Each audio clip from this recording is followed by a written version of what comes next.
I'm a My senior name is M&A Thomas lawyer. I Harrison. close billion-dollar deals. But the hardest document I ever drafted was the one that I'm a showed my senior girlfriend the partner price at of one of using me. Manhattan's most ruthless M&A law firms. At 35, my life was built on structure, precision, and strategy. I was the guy who closed impossible deals and dismantled corporations with a single semicolon. Then I met Mia. She swept into my life like a supernova, bright, unpredictable, and utterly captivating. She was an influencer with 3 million followers, living for moments, aesthetics, and attention. Our worlds weren't just different, they were fire and gasoline. I first saw her while delivering the closing argument in a $200 million merger. She was at the back of the conference room, scrolling her phone, looking bored by the entire financial universe. But when our eyes met, her expression sharpened and I felt something shift. After the meeting, she strode up to me, calling me aesthetic, and joked that her audience would love a power lawyer with deadly penmanship. I agreed to coffee. Coffee became dinner. Dinner became sunrise. 2 weeks later, she moved into my Tribeca apartment. Life with Mia was exhilarating and exhausting. She filled my minimalist home with neon pink ottomans, bizarre art, and mountains of PR packages. She dragged me to rooftop parties and influencer gatherings where everyone pretended to be famous. For a while, I loved it. But slowly, her world started swallowing mine.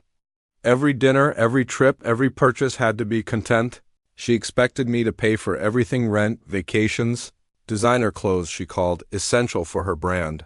I could afford it, so I didn't mind at first. But it became clear the lifestyle mattered more to her than I ever did. Then came the night that changed everything.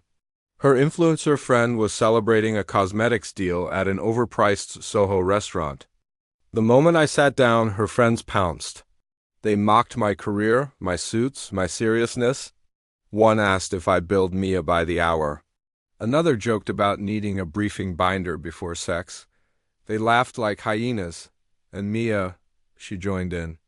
I quietly asked her to step in, to back me up. She rolled her eyes and said the sentence that detonated every illusion I had about us. If you don't like my friend's rude jokes, you can just pay and leave. Silence. 6 pairs of eyes stared, waiting to see if I'd explode or crumble. I did neither. I signaled the waiter, paid the $2,000 bill, and stood up. I looked her in the eye and said, "Everything's covered. Enjoy your night." Then I walked out into the Manhattan night and felt a wave of clarity. I wasn't angry. I was done. Back at the Four Seasons, I called my assistant with instructions. Mia came home at 2 a.m. to an empty apartment. At 9 the next morning, she received a formal letter on my firm's letterhead and a detailed spreadsheet. It documented every cent I'd spent during our 6 months together: rent, utilities, trips, clothes, even groceries. Her total share? $126,742.58. I requested reimbursement within 30 days. An hour later, she stormed into my office, no makeup, her polished influence stripped away. She screamed, cried, and accused me of cruelty. I stayed calm and told her the truth. I didn't want revenge. I wanted her to understand what it felt like to be used. When none of her excuses worked, she finally broke down, admitting she'd lost herself trying to impress people who didn't care, while pushing away the one person who did. I told her it was over. Over the next week, she tried to control the narrative online, painting herself as the victim. But when a journalist contacted me, my legal team sent receipts, literal ones. The story never ran. Brands dropped her. Her friends ghosted her. Her curated world collapsed. Then she sent me a check for $10,000, everything she could gather. In a handwritten letter, she apologized, admitting I was the only person who ever truly cared. I never cashed it. I donated the exact amount to the Legal Aid Society. Weeks later, she posted a raw confession about losing herself to superficiality. It was her first genuine post. And then she disappeared from social media. Months passed. I rebuilt my life and took an offer to lead my firm's Chicago expansion.